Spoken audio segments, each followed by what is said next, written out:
Our Vice Chair, Dale Inman, is going to lead us in prayer, and then we will do pledges. Would you please pray with me?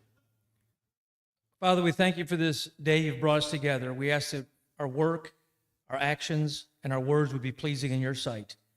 Father, we ask for mercy and grace upon this great nation and on the state of Texas. Thank you for Chairman Bowen as he leads the Resolutions Committee. We ask you to give him wisdom and discernment these coming months and years ahead, as well as we, of course, want to lift up Chairman Abraham George, his entire family, give them peace and comfort today and through the days coming. In Jesus' name I pray, amen.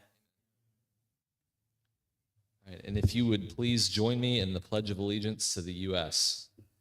I pledge allegiance to the flag of the United States of America and to the republic for which it stands, one nation under God, indivisible, with liberty and justice for all.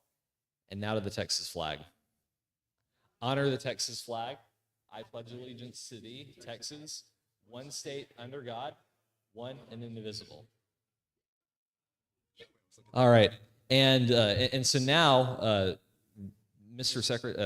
the Secretary will call roll of the committee. I'm going to do it from here. I'll try to be loud.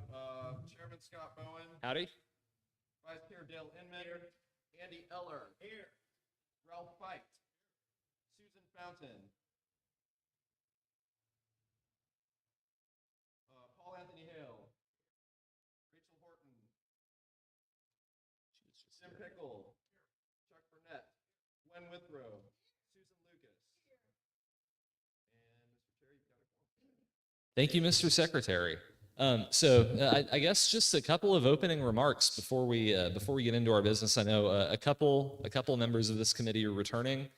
Some are former spectators who have now been promoted to committee members. So thank you for being here as well. This committee I kind of see us as almost the guardians of the quality of what the SREC is voting on.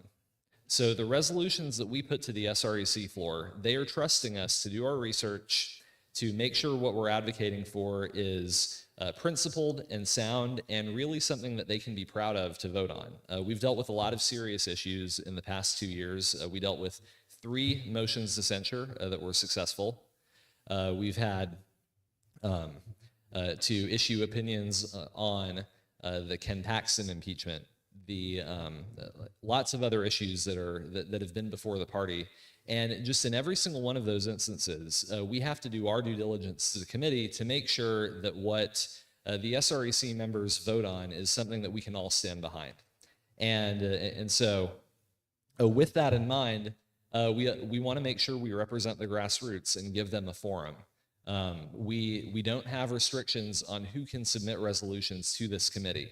We want to be transparent. We want to be honest, and we have passed resolutions that have come even from grassroots activists directly, people who have attended our meetings, and I'm proud of that.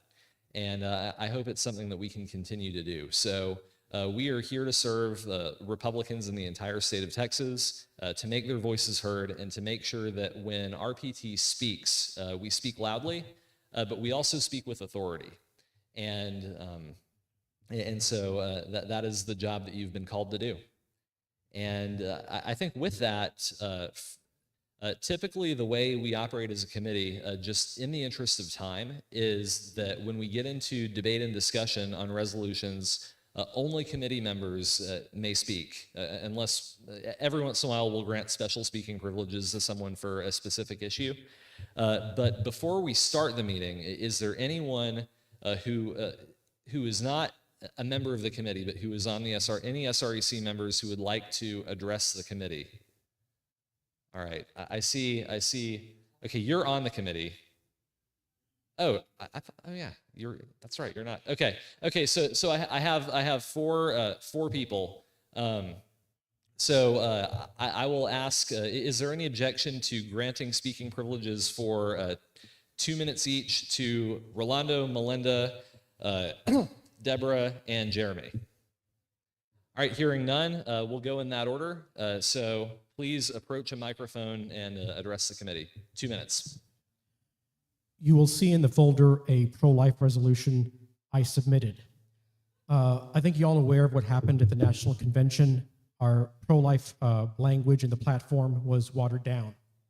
And we have to, I think our state party has to, I think, make some sort of response. But we have to keep two things in mind.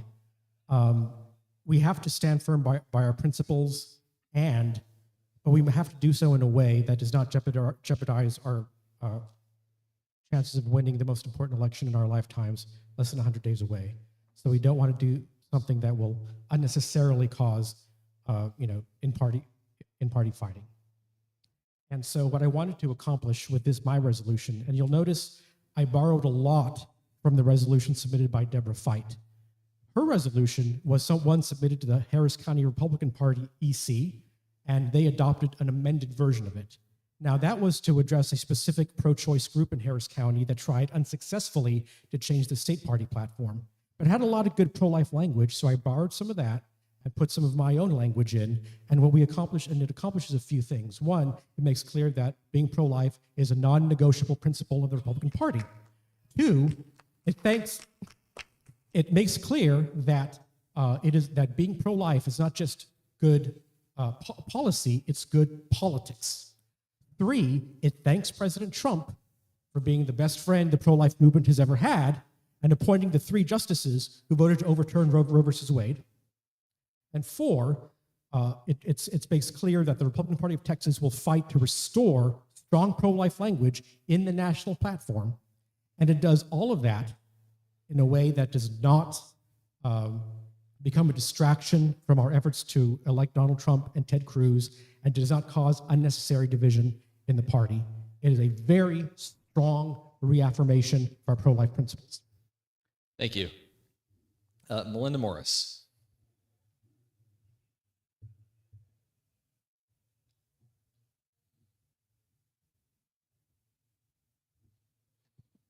Hi, everyone. I'm Dr. Melinda Morris, SREC committee woman for SD 13, and you'll find in your packet a resolution that I have submitted in support of creating a military partnership committee at the SREC level. And I'm a member of the Harris County Military Partnership Committee. We're the only military partnership committee associated with the Republican Party in the state of Texas. And we actually sit at our meetings and go, why are we the only one? We even thought about going out to different counties and doing PowerPoint presentations and discussing the benefits of having a military partnership associated with the Republican Party. And the Republican Party needs to become visible that they support veterans. Texas has the largest population of veterans in the United States, over 1 million.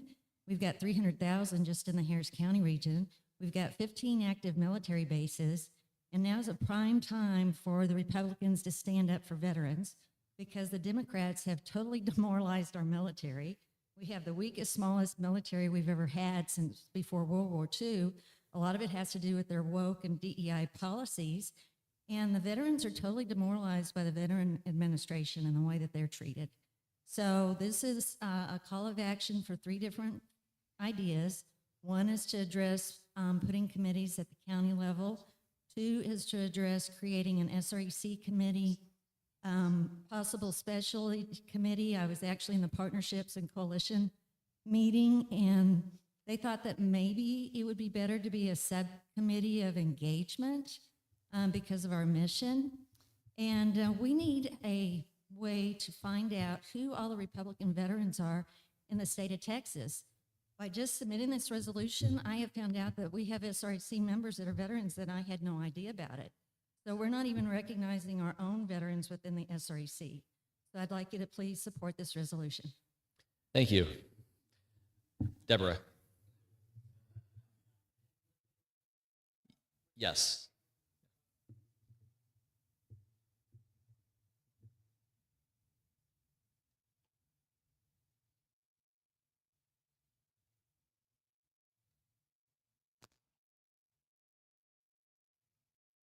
Hi, Deborah Fite, SD7, and as Rolando mentioned, we have 2 resolutions that are very similar, and so we're just going to merge them into one. I would like to bring over the topic of right to win. I think maybe we can all remember at the convention where you saw the white sashes, right to win, and you heard someone speaking on the floor. So what they're promoting is to remove every plank of life from our platform. And unfortunately, they're headquartered in Harris County, and they are making some traction. They're coming in as precinct chairs. They're getting appointed by our county chair to prominent positions. And so I just want to be real firm that they're not going to have a shot at the state of Texas.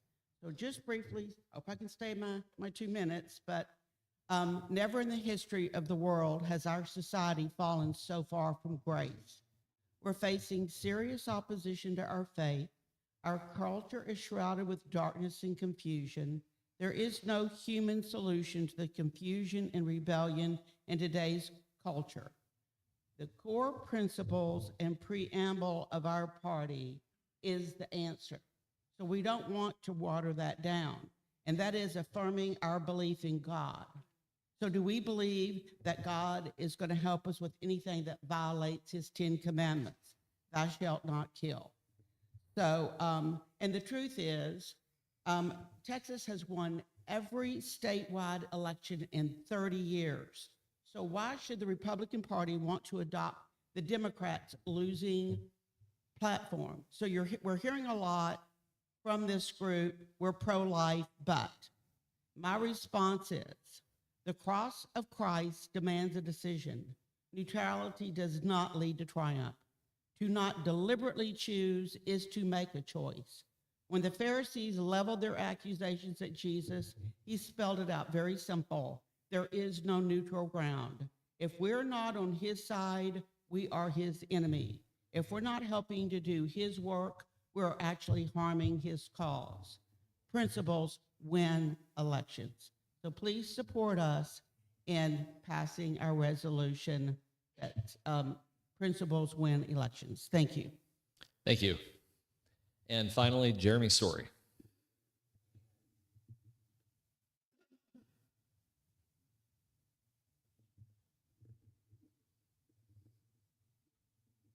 So I submitted a resolution emphasizing the importance of a strong conservative platform. You can find that in your packet. I feel like it's pretty well written and pretty threads the needle on this issue. As we all know, our own committee man, our national committee man that we elected overwhelmingly, expressed a strong concern about how the national platform occurred. And now for the first time since really the Reagan era, there was not really discussion on the platform. And as a result, the platform that we've had from 2020 and 2016 and before that had been fought for people in generations, much of it was lost. And we here in Texas very much affirm a strong, robust platform process. That's what our convention's about. We have legislative priorities, which even help narrow down and help us focus. We have demonstrated to the country, and even with our slogan of Defend Texas, Save America, we believe that what we do here in Texas matters to the country. And this resolution affirms our commitment to fight for President Trump. I was on a spiritual advisory team in 2015, so I'm not in any way saying we're trying to do that. It affirms also the RNC and our partnership with them, and it affirms, though, our belief, as President Trump mentioned in his acceptance address, believing in states' rights, that we can exercise our states' rights, and what we believe here as a state party in a strong platform to emphasize and encourage the rest of the country that they have a state platform, that they have a strong platform, and that occurs by us resolving that our national party should follow our example and have a strong platform, and even maybe have legislative priorities if they do want to focus down the platform, which seems like a very reasonable thing. We believe that here in Texas too. You should have some focused issues. That's why we have our legislative priorities. And so we want to encourage them to follow our example and show what success we've had with a strong platform. And that's what this resolution does without in any way causing animosity. It affirms our relationship. It affirms our commitment to Trump. It affirms his commitment to state rights. It affirms the RNC. It affirms what they've done, what we've done, but also says, hey, we really do believe in this platform grassroots up process. And we want to affirm that our national party does that because in Texas, that's what we do. And it also affirms the success that we've had here in Texas. and the vital role we play for the entire country for the Republican Party. So I encourage y'all to vote for it. Please take a look at it. I feel like it threads the needle pretty well on this. And it is a very big issue because everything we do is really, from the precinct convention all the way to state convention, is about building a strong platform that we then advocate for. And I hope that we can then use that as an example for our country in this time. Thank you. Thank you. And that concludes our time to hear from other SREC members. So we will go right into our business as a committee. And kind of, there's not a fixed agenda for the meeting, but basically the progression I think will work like this. First, we'll deal with pro-life resolutions. Since we have a couple dealing with the same topic, we'll do those first. Then we'll go to the rest of the resolutions. And the way that'll work is basically I'll go one by one through the order that they appear in the folder, which everyone has a link to the live doc or the drive that contains copies, right? I've sent it out multiple times, so you should have it. But just making sure. So we'll go in that order. Nobody is obligated to make a motion on any of the resolutions, but for a resolution to be considered, a member of the committee must make a motion, and then it must be seconded. So for each one, in order for us to go into a period of debate and discussion on it. Yes. After that. That was the last thing. That was what I was about to say. Yes. Okay. So then we will take up standing rules, and standing rules, we had those last term as well. I have a couple of recommendations that I think would make them a little bit better, but those will pass out of this committee and then also be voted on the floor of the SREC. Even though they operate only on this committee, they still have to be approved by the entire SREC to go into effect. So with that, on the pro-life resolutions specifically, is there, like in that subfolder, is there a motion? Okay. All right. So we have to move one of the specific documents to start with. It sounded like what was requested, Susan.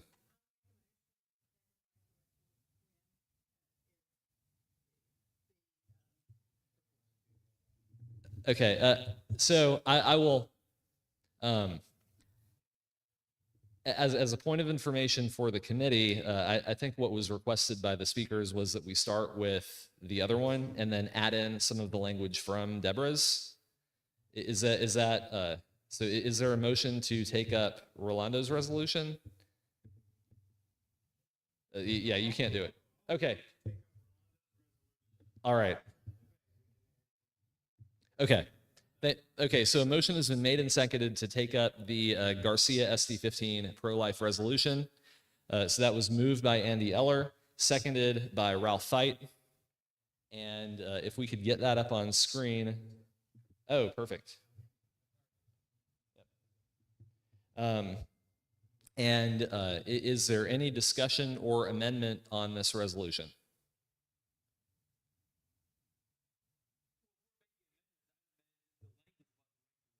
Okay, so specifically, would you like to take the two highlighted whereas clauses in the Deborah Feit resolution and add them to this resolution? Okay, thank you.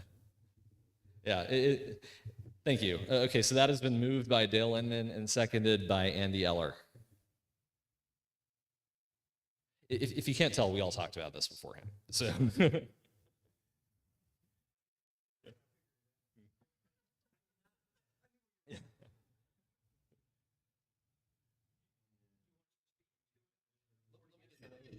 Yeah, let's get the language.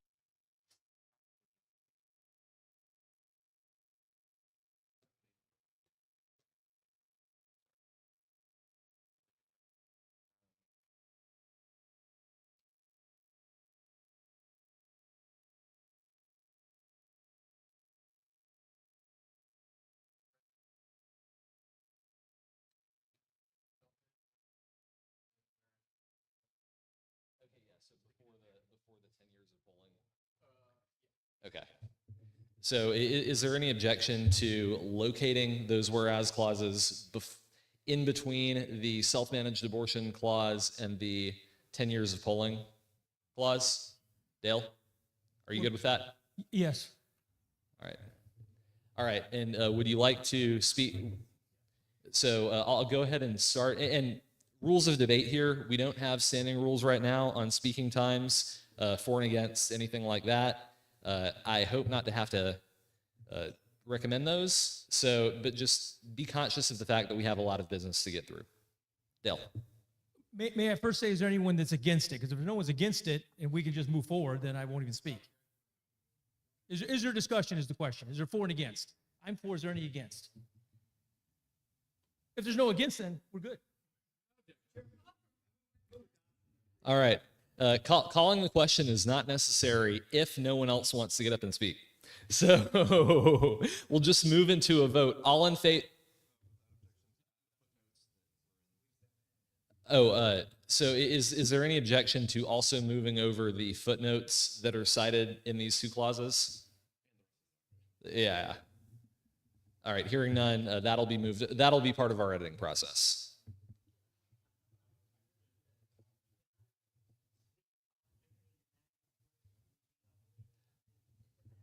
That's it. That's a good reminder. Is there taking out the word national in a national organization? An organization. Yeah, organization. We'll fix that. Okay, so with no objection, the word national is removed. All right, any further discussion on this amendment? Hearing none, all in favor say aye. All opposed say nay. That passes unanimously. All right, is there any further discussion on this entire resolution?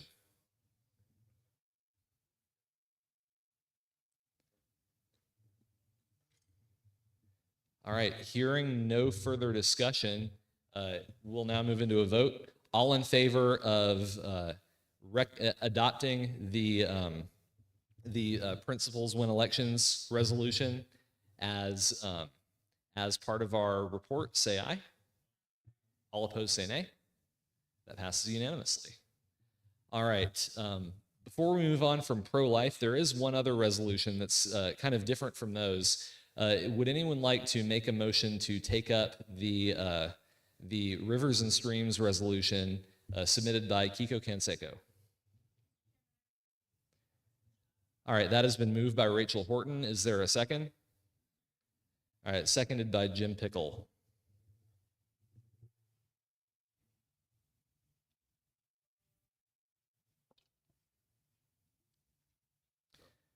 And Rachel, would you like to start discussion on the resolution?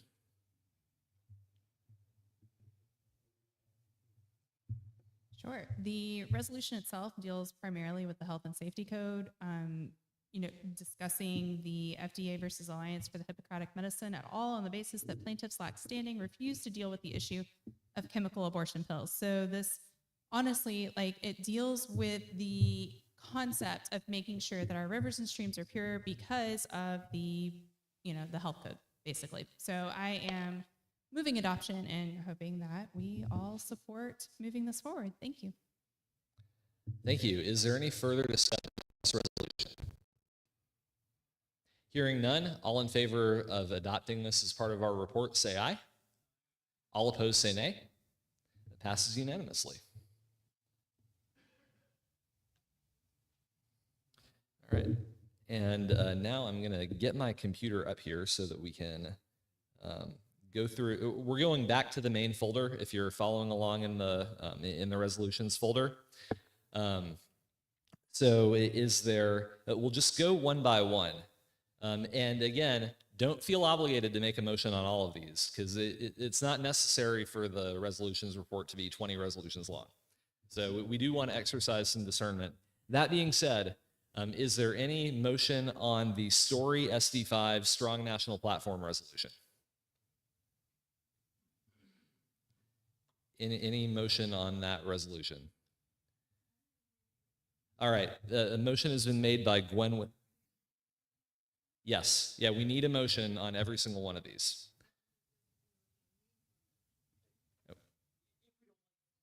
Yeah, if you don't want to take it up, don't feel like you have to, but if you do want to take it up, we need a motion. So the motion has been made by Gwen Withrow. Would you like to second? Seconded by Susan Lucas. And we will go ahead and get that up on screen.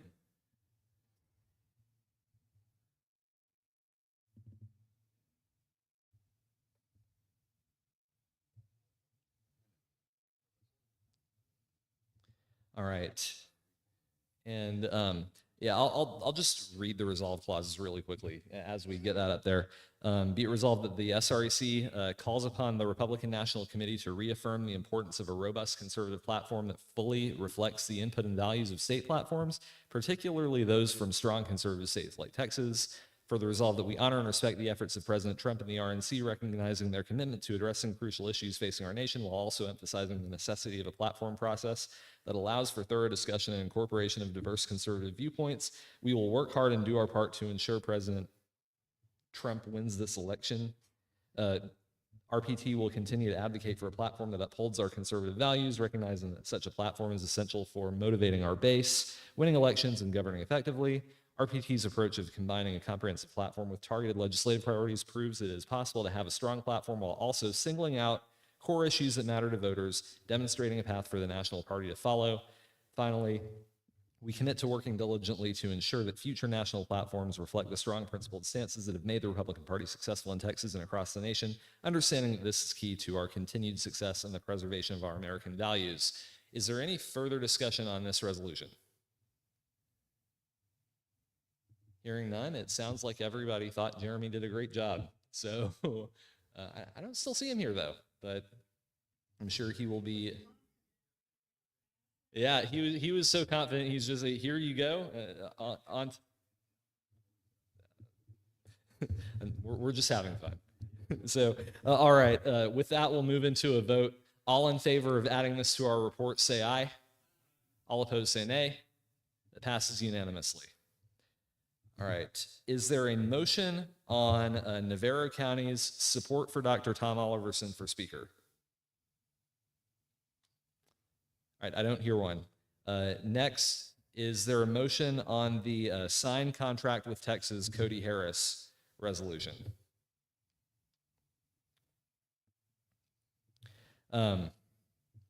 Hearing none, we will move on to the next one. Is there a motion on Dr. Morris's Military Partnership Committee resolution? All right, that has been moved by, I'll give Ralph Feit the motion because he hasn't had one yet, and seconded by Gwen Withrow. Hey, you got the last one.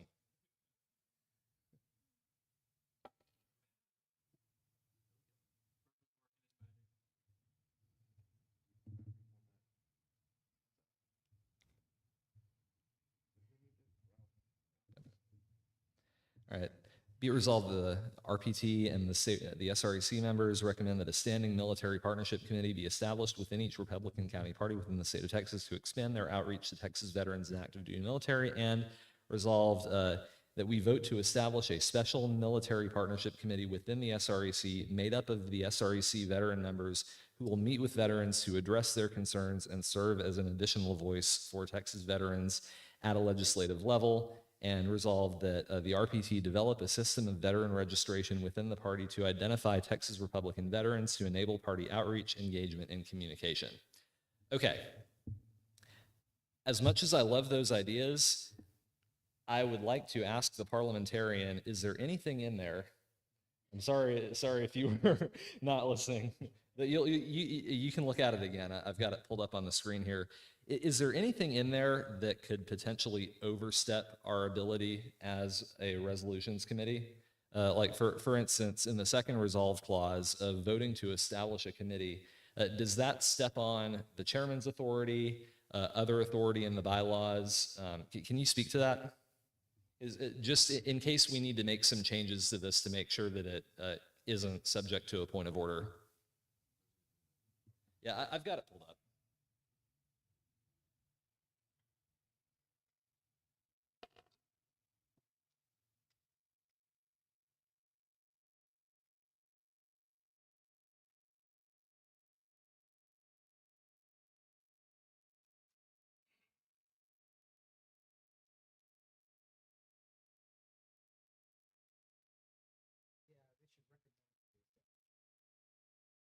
Mr. Chairman?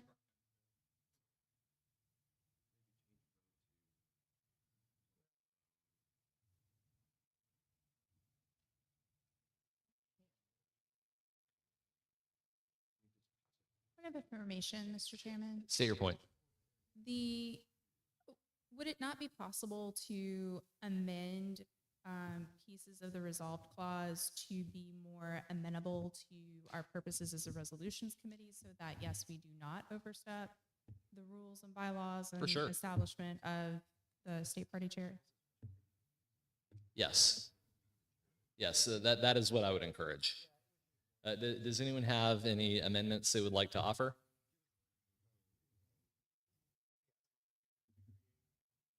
Okay, so Rachel. So would it be in order to offer an amendment under be it further resolved that the Texas Republican Party and the state Republican Executive Committee members should establish a special military partnership committee under the direction of the party chairman? I'm not quite sure how that would need to work, but it looks like. So could we say Virtual recommend? like,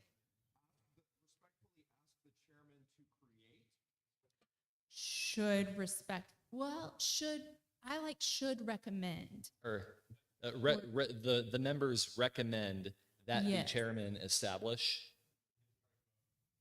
Yes, and strike vote.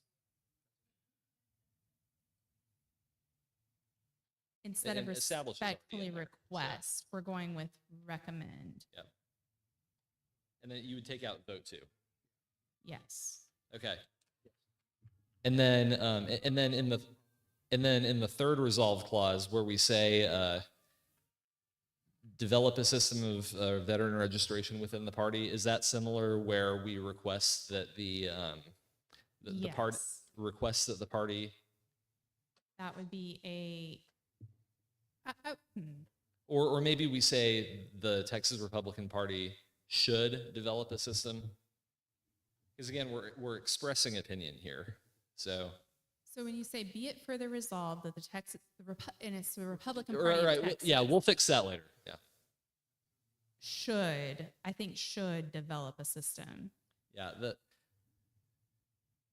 Yeah, Texas Republican Party versus Republican Party of Texas. That's a fix it later thing, And- which we will. Under that first be it resolved clause, the respectfully request, I would say recommend instead of request. Oh, we do have a recommend up here. Okay, sorry, I'm tracking with what's on the screen and not necessarily what's on the, Right. So in the first resolve clause, it recommends that counties do it. The second one is a recommendation for RPT. perfect. All right.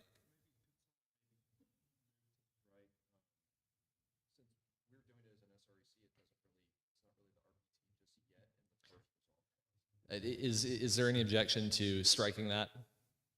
I don't think there should be an objection. Okay. All right. So is there any objection to this? This amendment has been made by Rachel Horton. Is there a second? All right. Seconded by Chuck Burnett.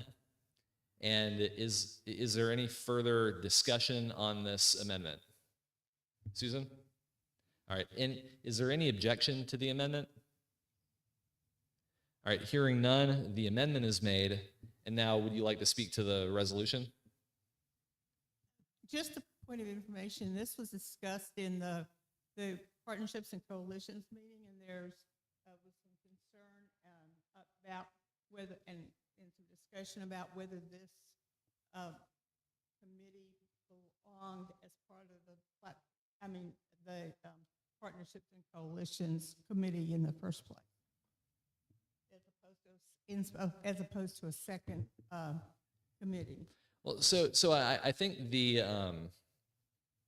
it could be handled either way. And I think all we're doing with this resolution is recommending that the party act, and then how it is done from the party level is up to the chairman and Dr. Morris and other people who work with these organizations to figure out the best way to build a partnership. So I think that's well taken. Mr. Chairman, Jim Pickle, SD8. With all due respect, it's not up to them. Section 9 of the bylaws, Article 7 says, any standing or special committees may be created by the chairman or the SREC. If created by the chairman, standing committees, the charge and the membership are subject to confirmation by the SRECs Special committees, which is what this one is going to be, their charge and membership are subject to confirmation by the SREC or officials committee. So if this is not going to be a subset of partnerships and coalitions and a separate new special committee, then I would move to amend this to say in accordance with bylaws Article 7, Section 9, just so there's no confusion that we're creating some special group of special committees that, don't have to follow the bylaws. Okay, so where would you add? Is that language you would like to add? Yeah, let's see.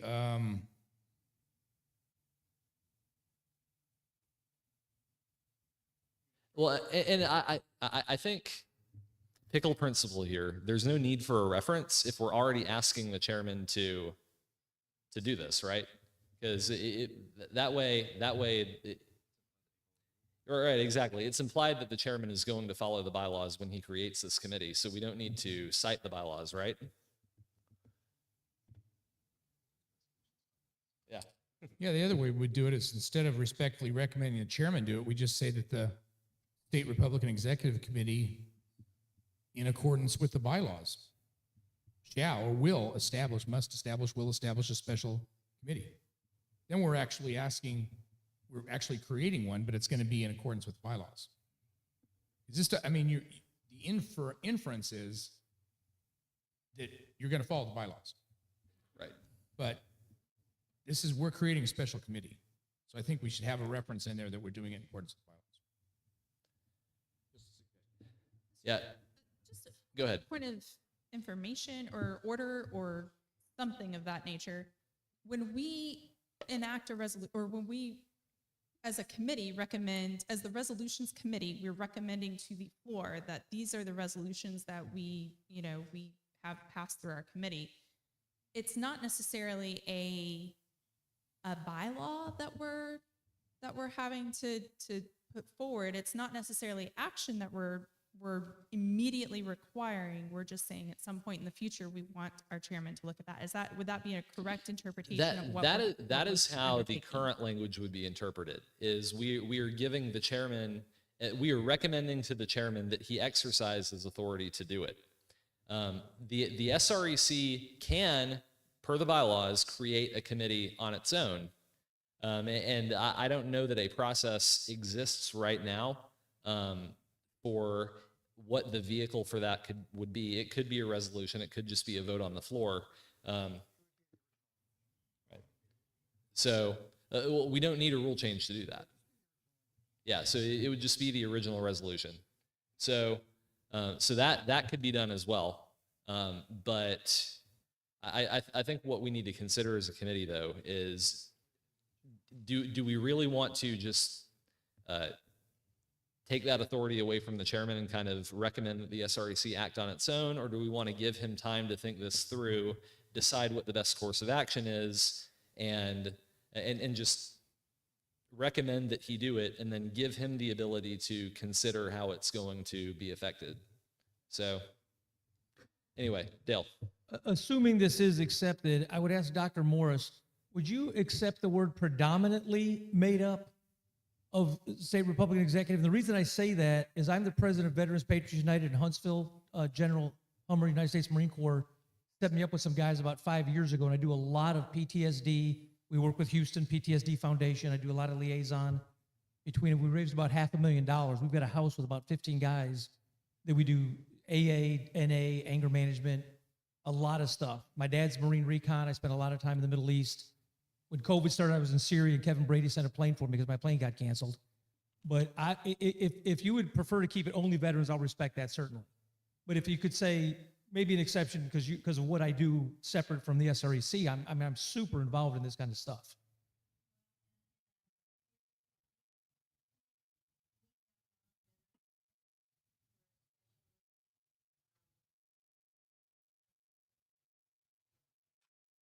Well, that's what I'm asking. Would you accept the word predominantly made up?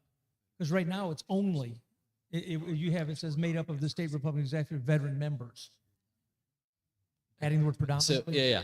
So just to clarify, do we want, right now, this would recommend that the committee only be SREC members who are veterans. is the recommended change, because it'll affect the language subtly, is the recommended change allow SREC members who are not veterans, or is it allow non-SREC members who are veterans, or allow non-SREC members who are not veterans? Like, there are three more groups you can include. So which ones?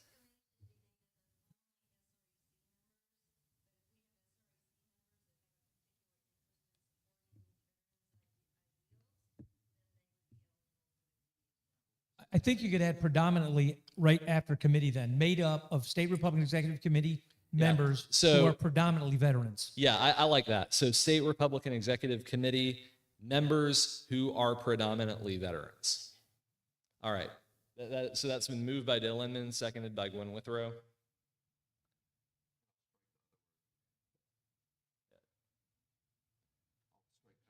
Yep. All right, and we're working on getting the language on the screen. Is there any objection to that change? Hearing none, that passes.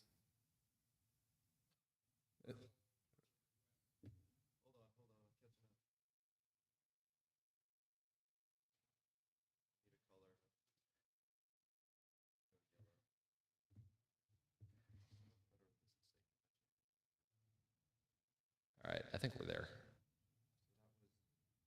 Moved by Dale, second by Gwen. Yes,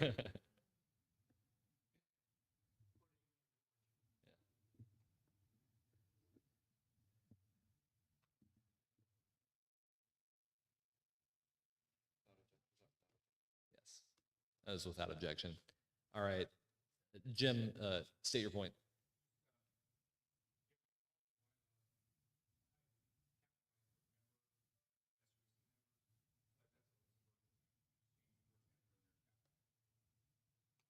Perfect. All right, is there any further discussion on this resolution? Hearing none, we'll move into a vote. All in favor, say aye. All opposed, say nay. Passes unanimously. All right. I'll give Virgil just a second to get that written down. All right. Yeah, thank you for submitting the resolution and for your leadership on that. Next is the Hale SD1 identity fraud resolution. Yes. Moved by Paul Hale. Yes, sir. Paul Hale, SD1. I move to adopt this resolution. And is there a second? Seconded by Chuck Burnett. Oh. Yeah, it's okay. Yeah, it's in the folder. We're copying it in, but basically the resolve clauses. Okay, it's basically having to do with gender identity changes as identity fraud. Is that a fair description? Yes, sir. Okay. So is there a second? All right. Wait a couple more seconds. It seems like this fails for lack of second, but it can always be resubmitted later. Would you like to make a motion on the second resolution, which is hold feds accountable for border invasion? Yes, sir. I make a motion to adopt this resolution. All right, a motion has been made to adopt the hold feds accountable for border invasion resolution. Is there a second? All right, that has been seconded by Gwen Withrow. So we will now move into discussion on that resolution. And Mr. Hill, would you like to speak to it? Yes, sir. We seen the unprecedented invasion of illegal aliens, the absolute lunacy of our federal government, not only neglecting their constitutional duty to protect the Republic of Texas, but assisting, financially enabling, instructing, and ushering in the millions of illegal aliens in our state. And it has changed, it's so much that it has changed the demographics and the culture of our state and other parts of our nation. And I think that this is one of the issues that you're probably with me and have watched.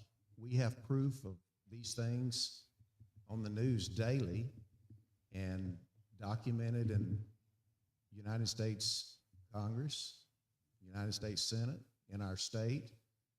And this resolution, I am asking to hold our federal government financially and criminally responsible for the treasonous violations that they have committed against us since the minute that Joseph R. Biden was sworn into office. And I would like for this resolution to be passed as it holds retroactively, financially accountable. You know, we have in the past, we see the egregious things that have been done to us from the left, and we find ourselves saying, we just want Obama out. We just want him out. But that's not good enough. Look at the result of that. Look at what we got with Biden. We said, okay, we're okay. We voted for Donald Trump. Everything's going to be all right. And look at where we're at now. We have to take a stand and go after these people and hold them accountable. We have to send a message. I don't know exactly how far that we can get, but we ain't going to get anywhere laying down. We have to make a stand and hold them accountable. Thank you. And is there any further discussion on this resolution? Oh, first of all, a Virgil request. Is there any objection to moving the link in the resolution to a footnote? All right, hearing none, we'll go ahead and do that. All right, any further discussion on this resolution? Hearing none, all in favor say aye. All opposed say nay. All right, that passes. Y'all are going to have to be louder. That was about the softest aye I'd ever. Yeah, very tepid. When you vote for something, yeah, say it with your whole chest. Aye, you know. But there was one vote against, so we'll let the record reflect that. All right. Next resolution to be considered. I'm trying to get back to my list. Can't get there. There we go. Okay. Wait. I clicked on something wrong. I'm working my way back. Okay. Next on the list, Franklin County Special Session for Election Integrity Resolution. Is there a motion? Yes, sir. Paul Hale, SD1. All right. Motion has been made by Paul Hale. Is there a second? All right. Seconded by Gwen Withrow. Would you like to speak to the motion? Yes, sir. You're going to have to copy this one out of a PDF. Yeah. So yeah, before you start, to anyone watching the live stream, when you submit resolutions, even if they were PDFs when they pass through your counties, send us a Word document. It makes his life so much easier. Yeah, don't send us a scanned PDF, and definitely, I'm about to name names when we get to it, don't send us a JPEG. Yeah. Okay. But anyway, so Franklin County sent us a PDF, but we'll live. But anyway, I'll turn it over to Mr. Hale. This, if you'll look, it speaks for itself. It is a very thorough election integrity resolution, and it all speaks for itself. I'll let you read it. It's they didn't forget anything. I read it, and I agree with it, and I ask you to adopt it. I'll make that motion. Okay, so the motion has been made to, but before we discuss any further, I actually kind of had a practical question on this. If we had a special session right now does the timeline even work to have a special session and pass an election integrity bill and then get it passed in time for the November election? And would that be possible?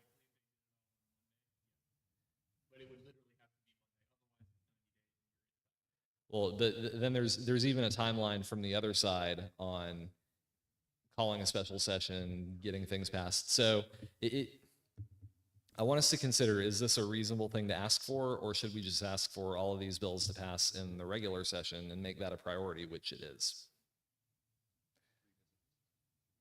Yeah. Andy. Yeah, Mr. Chairman, while I do totally agree with what's in here, I believe the timing is probably improper at this point. Plus, it would take a lot of work to clean this up to get it to the floor tomorrow. I believe there needs to be some cleanup. Being on the Election Integrity Committee and having chaired the Election Integrity Subcommittee of the Platform Committee, there's some things we need to actually clean up to call for a special session. And at this point, I believe it's just beyond what we can do. So I respectfully ask that we don't move this forward. Although I love it, I would love to do it. I believe the timing is just not where it belongs right now with this resolution. Thank you. Well, I hear what you're saying. That being said, we can express opinions on anything. I mean, even if they're impossible. I mean, we can express the opinion that we, I don't know, want to put a man on the moon on Monday. Doesn't mean it's necessarily going to happen. But oh, we did? Oh, okay. Oh, so we already have an active resolution that passed through convention on this? If so, that would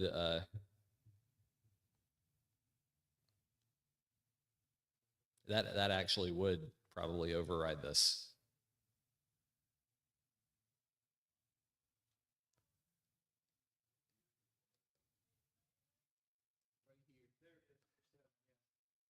Okay, so it calls upon Governor Abbott to call a special session in June 2024. Well, that didn't happen, but yeah.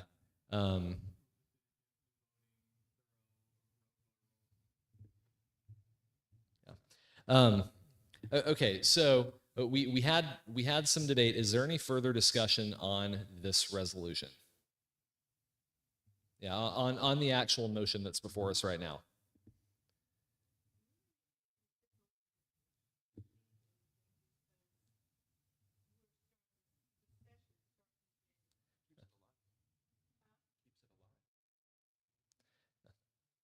Mr. Eller.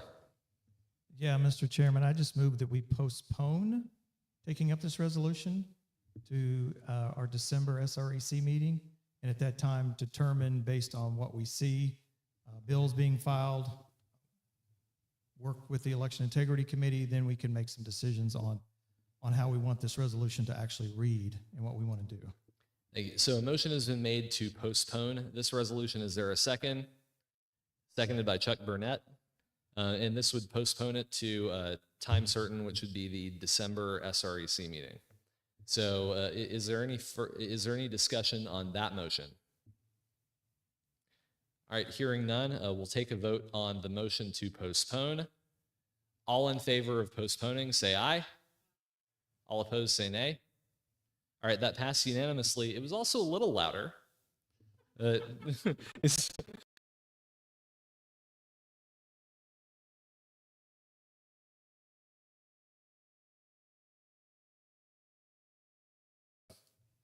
All right.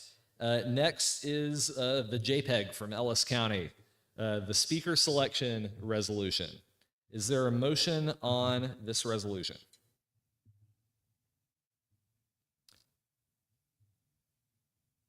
All right. So I am actually going to make the motion that we take this up. And Virgil, you're going to hate me for this, but I have to sit there and watch you type it in anyway because we'll be working on it together. So, I'm hurting myself too. But this is Ellis County Republican Party resolution calling for reform of the Texas House, including speaker selection by Republican House members. And the resolve clause says the Republican Party of Ellis County, which we would change to the SREC, RPT calls upon all Republican Texas House members and nominees to pledge to pick the speaker in Republican caucus and to only vote for a speaker who promises to appoint only Republican chairs. We also strongly suggest that all Republican Texas House members consider signing on to other Texas House reform items articulated in the contract with Texas, and that they commit to supporting the legislative priorities of the Republican Party of Texas. Is there a second for that? All right, thank you, Gwen Withrow. You raised your hand first. So, all right. Is there any further discussion on this? And keep in mind that where we have references to Ellis County, we will change those to RPT. However, there is a there's a whereas clause that specifically mentions Bryan and Harrison. Because we can't edit the text because it's in a JPEG, can the minutes reflect that I'm going to ask unanimous consent to rework that whereas clause so that we can still give Representative Harrison credit for his effort, but I'll also make it clear that we're not passing an Ellis County resolution, it's an RPT resolution. Is there any objection to that?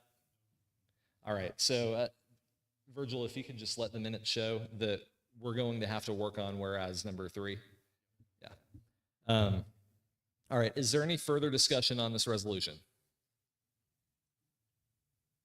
Hearing none, all in favor say aye. All opposed say nay. That passes unanimously. All right, next is Burnett SD20, Republican judges in each voting location. Is there a motion? Chuck Burnett has moved passage of the Republican judges in each voting location resolution. Is there a second? Seconded by Gwen Withrow. The rest of y'all are going to have to wake up and get your seconds in because Gwen is really, yeah, she is carrying the team here. All right, Chuck, would you like to speak to this?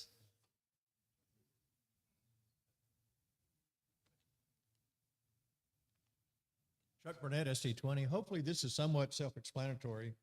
I'll go over a little background. In Nueces County, we now have a Republican judge or alternate judge in every single voting location. And since we've done that, our success rate has increased. And I've talked to people in Dallas County in particular that have seen people walk in with a handful of driver's licenses, and we're going to cast a ballot for every one of those IDs. And Susan was telling me about one of them. One time there was a Republican judge in there and it stopped everything. So anyway, I just think that our elections would be more favorable to Republicans, which is what we're trying to do, is get more Republicans elected. But it creates accountability throughout the state. And notice it says it's actually recommending this. I don't want to lord it over all of our precinct chairs and judges and stuff all over, but I do recommend that we ask all our Republican voting locations to have, all of our voting locations have a Republican there, just to keep track on our elections and to increase our performance. So. Thank you. Is there any further discussion? Hearing none, all in favor of adding this resolution say aye. All opposed say nay. All right, that passes unanimously, but I only heard about 3 of you. So,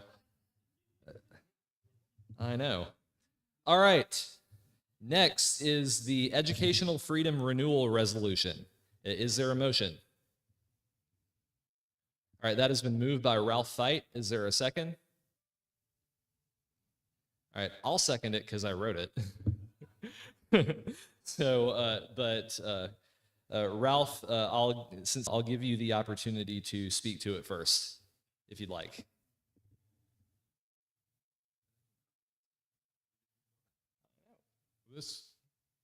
This resolution speaks towards school choice, and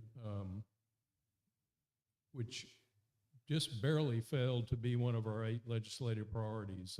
I believe it failed by maybe 1.5% of being in the top 8. Clearly, it is something that has been a priority issue for the RPT for a number of years, and I'd urge you to vote for it. Thank you. Is there any further discussion on this resolution? All right. Hearing none, we'll go into a vote. All in favor of adding this resolution say aye. All opposed say nay. right, that passes unanimously. Thank you. And I will note too that this is basically a rework of a resolution that we had in the previous SREC term, which is kind of why I described it as a renewal. But it did change some of the references and things that have changed in the platform. So give it a read if you haven't. And finally, the last one I have on here is the congratulating Ken Paxton resolution. All right, that has been moved by Dale Inman. Susan, would you like to second? Yeah, I saw you cheering for it, so I went to you first. All right, so moved by Dale Inman, seconded by Susan Lucas, and if we can bring this one up on the screen, I'll go ahead and read it. This was a timely issue.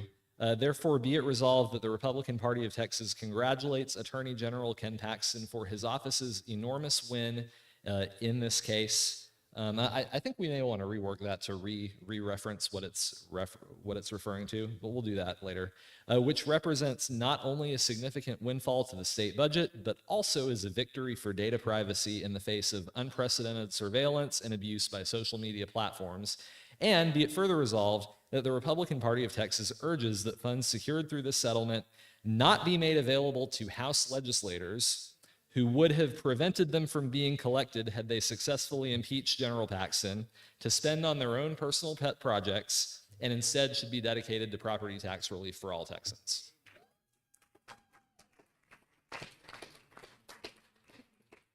All right. It'll be released to the public very soon. I think we just want to, where we say this case, we want to re-reference what case we're actually talking about. So, yeah, I think property taxes. Yeah. Give it, and the thinking there too, just because like the question is, well, why don't we spend it on something else? Meta, Facebook, the reason this settlement happened on behalf of all Texans is because they were using data from all Texans. Like they were ripping us off. Their deceptive trade practices, their use of data that they weren't authorized to have, I mean, that was a violation against all of us. And so the money was collected on behalf of all of us. And so it should go back to all of us. I think that logic is sound. But that was the intent there. Mr. Chairman, Jim Pickle, SD8. It's really fun to be snarky, but we're going to get a really bad reputation if we start passing these resolutions with snarky language in them. So I move to amend the second resolve paragraph to strike everything after the word settlement to the word should. To the end of the strike it instead. Okay, so motion has been made to strike everything from not be made available through should. So it would read, it would simply read, Republican Party of Texas urges that funds secured through this settlement be dedicated to property tax relief for all Texans. So that motion has been, that amendment has been moved. Is there a second? All right, that has been seconded by Susan Lucas. I think I saw your hand first. Is there any further discussion on that amendment? Go ahead. I was talking to my dear friend and colleague Rolando here a moment ago about his the amendment. When the group says, you know, we say we want peace and calm and quiet, I look what their side does though. The status quo is pro-life. It's not us causing the fight, it's them causing the fight. The same thing here. They had no problem trying to incorrectly impeach Ken Paxton.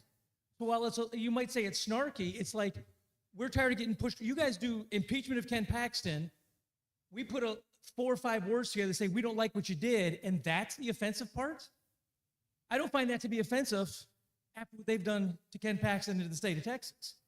But I think that there's a time we've got to, as a group, start saying, we will fight fire with fire. And if you do that, we're doing this. And if you want to sit down and be comfortable and relaxed, then it's great. But I think it's fine to be snarky. They tried to impeach a duly elected Attorney General of the state of Texas, I believe illegally. The OIG alone. You've got to have sworn testimony on that one committee. They didn't. They're the ones causing the fight. Us defending what's right and wrong is not us causing a fight. So I would say normally I would say, yeah, get rid of it. It's snarky. But we've got to start fighting back those groups that are doing that to us and be very, very clear line in the sand. If you do this, we will come back directly after you. That's all I've got to say. Thank you. All right. I see Jim approaching a microphone again. Is there anyone else who would like to speak before who has not been able to yet? All right, seeing none, go ahead. There's a right way and a wrong way to do this. There's a professional and a childish way to do this. We already had a resolution condemning the impeachment of Ken Paxton. That would have been the place to make these kind of comments. This is about spending this money. We're like taking second, third, fourth, fifth shots completely out of context in what is otherwise a really good resolution might actually get some traction. If I'm in the legislature and I see that, it goes in the trash can. So I'm just trying to make it more adult, more grown up, and more to the point. That's it. Thank you. Is there any further discussion on this amendment? All right, seeing none, we'll move into a vote. And this time, since it was contentious, I'm going to go ahead and take a standing vote. So committee members, if you are in favor, I'll do it by raised hands so you don't have to stand up. But committee members, committee members who are in favor of this amendment to remove the language shown on the screen, raise your hands and I'll count you.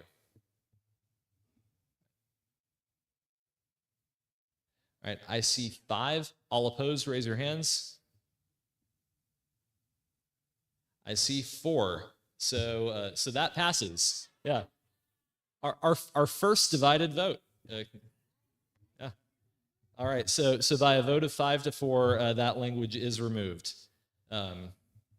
Is there any further discussion on this resolution?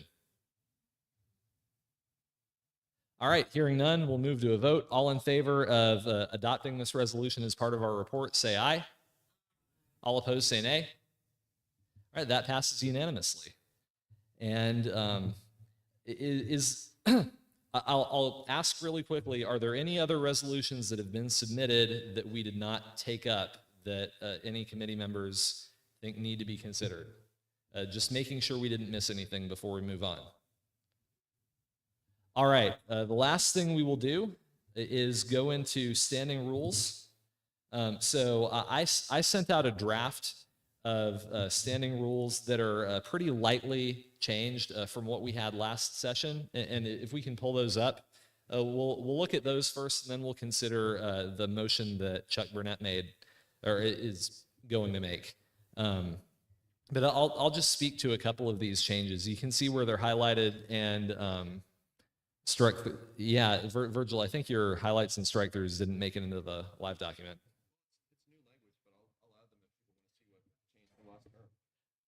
Oh, okay. Yeah, so if you, okay, yeah, because copied or forwarded ASAP to the members, it would be struck through in my version. But,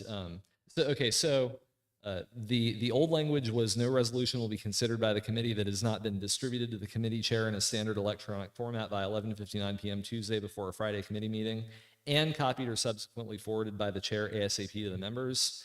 This committee rule may be suspended by a majority vote of committee members present and voting.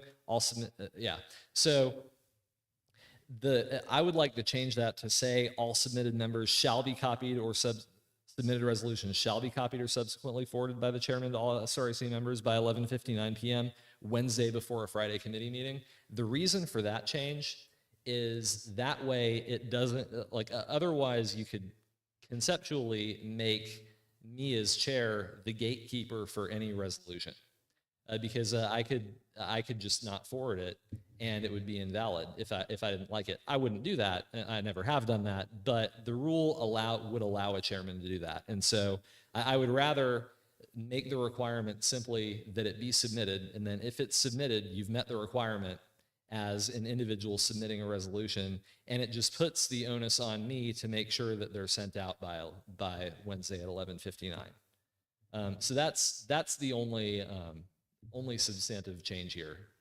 But I think let's go ahead and vote on these, and then we'll go, I'll put it this way. Is there a motion to take up the language as shown or like as proposed?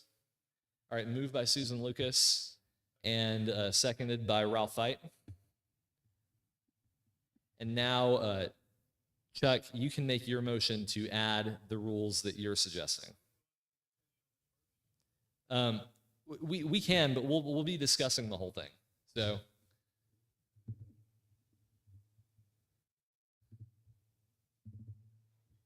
Virgil, do you have the three numbers? I do. Mr. Chairman, would you prefer I go through these a number at a time to? Let's just make one amendment, and then you can discuss all of them. Yes, sir. Okay, the first amendment is to add a number 3 that would say all submitted resolutions that contain more than one page shall have the pages numbered and identified in a way to keep order. All right. So that has been moved. Is there a second? All right, seconded by Jim Pickle. I'll speak to this one very quickly, just in the editing process. And I understand the intent behind it. The problem is that resolutions don't always, like, they go to different places, and so the pages can change. If you have a resolution that's long enough, it might go on the website. Like when we post it on the website, it'll just be one big resolution because there aren't pages on the website. It just, you scroll until it ends. But we might have an official copy that we pass in the SREC, and then later we have a presentation copy that we touch up, add signatures to, things like that to make it look pretty so that it can be given to someone.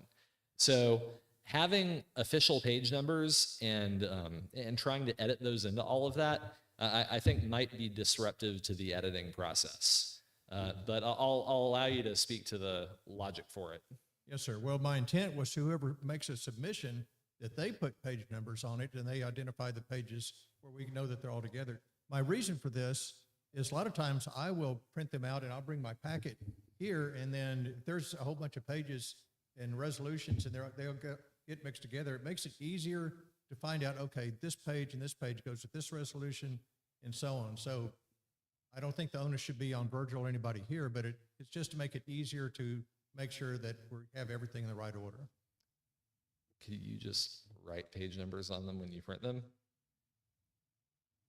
Anyway, is there any further discussion on this amendment? All right, hearing none, I think we'll go into a vote. All in favor of adding number 3 to the standing rules, say aye. All opposed, say nay. All right, that fails. Number 4. Yes, sir. Number 4 would read, all submitted resolutions that mention any individual or individuals shall have those individuals notified 10 days before consideration before this committee. All right, that motion has been made. Is there a second? All right, seconded by Jim Pickle. And could you speak to that? Yes, sir. Whenever we censure somebody, and this isn't talking about censures, but they have to be given notice so they can come defend themselves or talk about their position. And this, to me, is a sense of fairness. If we mention any individual involved in a resolution, I think they should be notified of it in case they want to come and address things. So that's my reasoning for this, is to, if we're going to talk about you, you need to know about it. All right, Dale.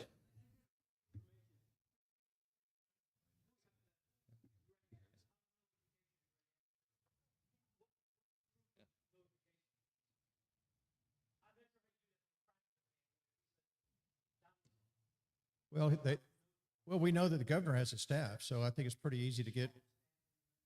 I think it's pretty easy actually to get a message to Governor. I mean, yeah.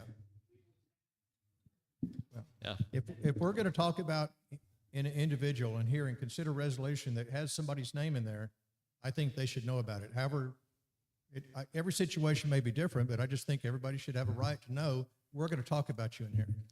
So that's it. Mr. Chairman? Yes. I Andy. have a motion to amend. Okay. Amend the amendment.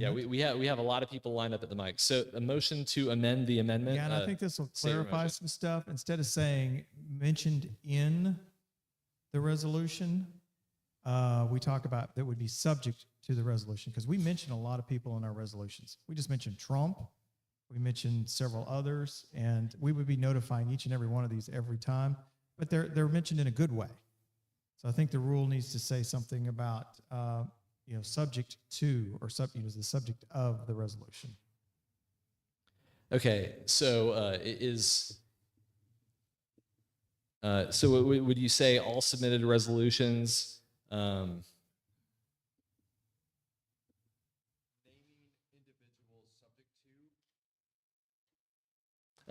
get what you're trying. I know what you're trying to do, which is what I know what everybody's trying to do, which is prevent a resolution that is basically a censure by another name that is criticizing a specific person, and give them the opportunity to speak to the committee. But translating that into language can be hard. Can you just say all submitted resolutions that are critical of any individual shall have those individuals?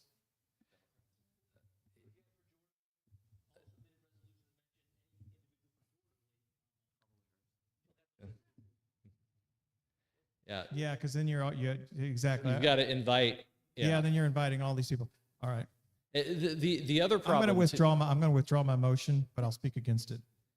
Yeah, so the motion is withdrawn. The other issue I see is this is a 10-day time window, whereas the threshold for actually submitting a resolution is Tuesday at 11:59 per the other rule, which is a 2.5-day time window. So you could have a resolution that is submitted too late for the 10-day notice period, but is still valid for the Tuesday notice period, and that's difficult. The Rule 44 notice period is a little bit different because it operates, first of all, counties have to submit the resolution to us, and they have already noticed that individual, right? So we already know this is moving, and we've dealt with that in the past by having our committee meetings before, like, we recommend something to the floor. So that's I think a different situation. This is just, we're going to meet in committee. I mean, Mr. Chairman. Yes. I have a point of information. Yes. Rachel Horton, SD 30, and I'm curious to know, are committee meetings, they are live streamed, are they not? Yes. And my second point of information is when we publish these documents, they're open to the resolutions committee, are they not? The members of the resolutions committee, whenever you publish them on 11:59 on the Tuesday night before. They go to every SREC member, not just the members of the resolutions committee. And one more point of information, if I may, Mr. Chair. Do we also not receive resolutions from our counties? What sources do we receive our resolutions from? Right now, any human being can submit a resolution to the resolutions committee. Which is also live streamed. Yes. Thank you. All right. Susan?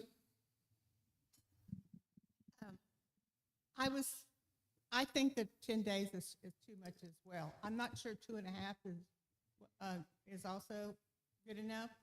I was thinking that maybe we could change this so if it was something about negative about an individual, that one would have to be submitted 5 days in advance with the notification going out at the same time.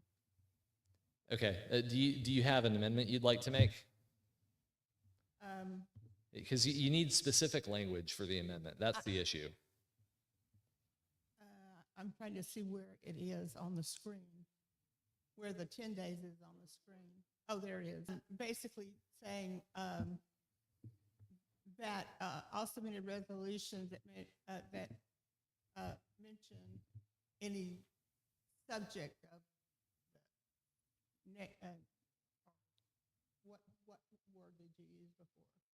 Anyway, something negative about an individual that be required 5 days in advance of the SREC meeting, and that the individual be contacted at the same time. So here's another question for everyone. But before we take that up, another thing to think about, because this is something that happened quite a bit in the last term, is we would get resolution. I mean, if anyone can submit a resolution whether the committee acts on it or not. I mean, we had someone in a particular county last term who submitted resolutions asking to criticize basically everybody in their county. I think we all remember this. I mean, they wanted a resolution criticizing their sergeant at arms. They wanted a resolution criticizing their chair. They wanted a resolution like particular precinct chairs. And the thing is, we were never going to take those up. Nobody on the committee actually wanted to do that. That being said, if we start getting resolutions like that and there's a notice requirement, then it's the chairman's obligation to, again, not gatekeep. I would never want a rule to stand in the way of what the committee can do. And so would we be obligated to start sending notices to all of those random people, terrifying them and telling them, just so you know, someone has submitted a resolution criticizing you, and you have the opportunity to come make your case at the SREC committee meeting this week. And when in reality, the committee is not going to take that up and it's not going to go anywhere, and we don't need to scare the pants off of them, making them think that they're being called into trial, you know? Like, I don't know. My opinion here is we need to just use discernment. Mr. Chairman? Yes. I'd like to clarify, does not necessarily mean a criticism of somebody. This means if we are mentioning somebody, there's something in our packet right now that's asking questions of somebody that's in the Texas legislature. Why did you not take up this? Why did you not agree with this? So this isn't necessarily criticism. And if somebody's going to offer a resolution to this committee mentioning somebody else, I think it should be incumbent upon them to give that individual 10 days notice before it comes here. So I'm not trying to put a big onus and all this stuff on this committee or anything. I just think, again, in a sense of fairness, if we mention somebody, they should know about it. But it's not necessarily criticism. Okay. Susan was going to make a motion. Do you still want to make it? Okay, Virgil. Yeah, and I'm Mr. Chair, I'm speaking as the secretary of the SREC, as an honorary member of this committee, not as sitting up front there. So I have two thoughts on this. First of all, we mention individuals sometimes, and it may be more than one, and you may get we forgot so-and-so, let's add a name. And that potentially could make your resolution out of order because you've had a laundry list and you've forgotten a name. Second of all, this is the Republican Party of Texas, and we like to criticize Democrats. You know, we do a lot of criticizing fellow Republicans, but if I mention Kamala Harris, unburdened as she may be, I think it's maybe is a burden on staff or officers of the SREC if we have to notify someone that we're criticizing that would be fair game, not necessarily a Republican, but ordinary fair game for a Republican Party to criticize. So I think I appreciate my colleagues thinking about making sure that we notify people who are being criticized, maybe who are Republicans that some people may like. But I think maybe creating a rule may be tying us down in a way that is more difficult than common sense would dictate. Mr. Chairman, I'd like to withdraw the motion. All right. So because it's been seconded, I think technically it can't be withdrawn. But without okay, is there any objection to not?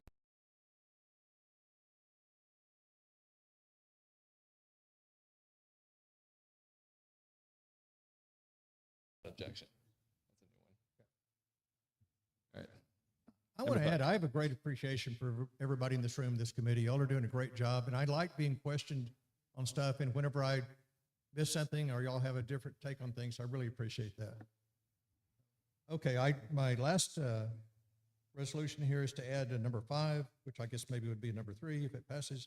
All submitted resolutions that are sponsored by 2 or more committee members of this committee or 4 or more SREC members shall be considered by this committee without the need for motions to consider.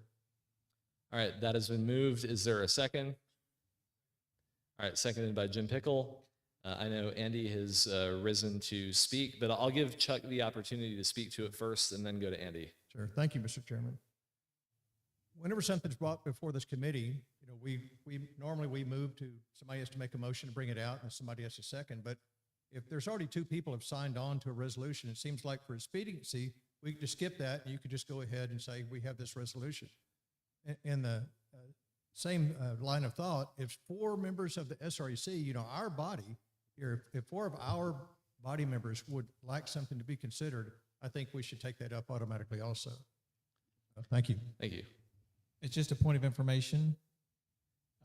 So how would this practically work out to show that we had 2 sponsors? Because right now, basically you're showing one name typically or a county that has submitted the resolution.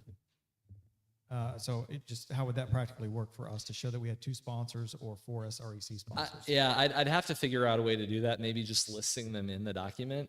That was my intent. Yeah, but what I would point out here is that if you have a resolution that is sponsored by 2 committee members, then you're already there. One of them just needs to make the motion and the second one seconds it. So there's no need for that. For the 4 or more, and in a larger sense too, like if there's a like if no one wants to take up a motion, but there is a requirement that is self-executing that causes it to be brought up as a motion, then the committee is just going to vote it down because there's no one on the committee who wanted to consider it. So I would kind of question whether this is unnecessary, but is there any further discussion on the amendment? All right, we'll move into a vote. All in favor of number 5, say aye. All opposed, say nay. All right, that's okay. We'll take all right. All in favor of number 5, which would become number 3, raise your hands. All right, I see 5 committee members. All opposed, raise your hands. I see 4 committee members, so I will cast a tie-making vote as number 5 against, and since it's 5, 4, and 5 against, that would fail. Right. So, okay, so every committee member can vote. The vote was 5 to 4. Traditionally, the committee chairman doesn't vote unless their vote would make a difference in the outcome. And so, because that would make a difference in the outcome, I cast the vote. And just to speak to it, I don't think it's necessary. I think if there is a resolution that enough SREC members want, they need to talk to it, that either one of the committee members will support enough to make a motion, or they just need to talk to one of their committee members. But ultimately, if there's something that none of the committee members support, then creating a self-executing motion just creates more work for the SREC members, because ultimately it's going to be up to the committee members to bring it up or not. Point of order. Say your point. Aren't all committees supposed to be composed of an odd number of voting members? Or are you missing somebody here? Because 5 to 5 is not odd. Who are we missing? Yeah, Dale voted. We have 10 or 11 members of this committee. We had 10 voting, including me. Yeah. Yep. Okay, so Yeah, we do Susan have 11. Fountain. So okay. we do. Yeah, we have 11, 10 present. Are you at a microphone for? Okay. We're done with that motion. So would you like to make a motion? Well, Well, you can't make a motion. no, but I'd like to comment on the first part of it. Okay. Do not assume that this meeting is always on Friday. It generally is. It almost always is. But you might not want to say always Friday, Friday, Friday, because we might have some difference. So maybe you want to reword it to how many days before the meeting? Yeah. Yeah. Tuesday before a Friday committee meeting. That's a decent point. We have had electronic meetings in the past. So no resolution will be considered by the committee that has not been submitted to the committee chairman in a standard electronic format by 11:59 p.m. Tuesday before a Friday committee meeting.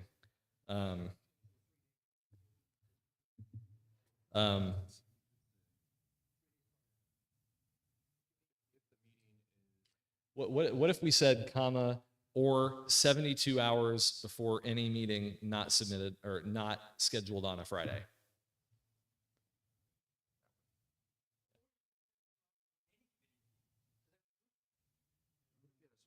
There are people who submit their resolutions at 11:55 p.m. on Tuesdays, and that would technically be too late. So, yeah, yeah. So, can we say Friday committee meeting, comma, or 72 hours before a committee meeting that is not on a Friday? All right, Susan Lucas has made the motion, seconded by Gwen Withrow.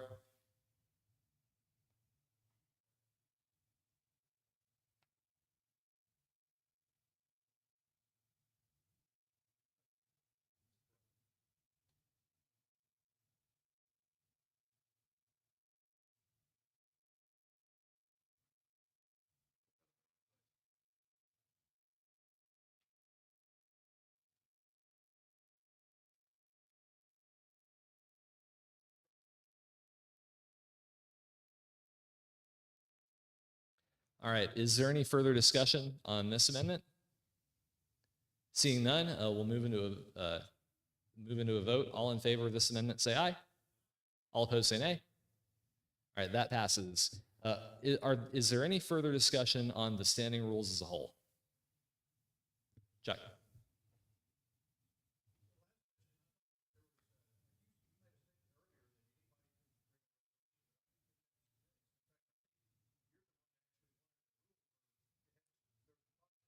We never actually passed that rule.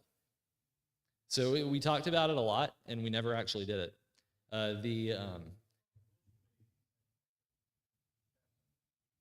Not that I'm aware of.